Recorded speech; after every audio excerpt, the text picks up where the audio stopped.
لخلقه هو المعيد، يا باعث يا من هو المبدئ لخلقه هو المعيد، يا عالم الظاهر وسر الخافيات، أنت القوي قادر وفاعل ما تريد، يا باعث أجساد الخلائق عاريات، يوم الزلازل والفزع يوم الوعيد، سماك وارضك في يمينك مطويات، في يوم من هوله يشيب شعر الوليد، عما ارضعت تذهل جميع المرضعات،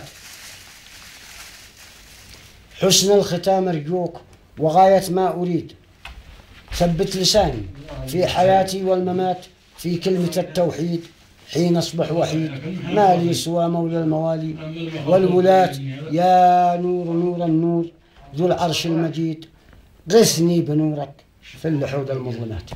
قولها بعد كل صلاة مستجابة إن شاء الله. تسلم يا شيخ.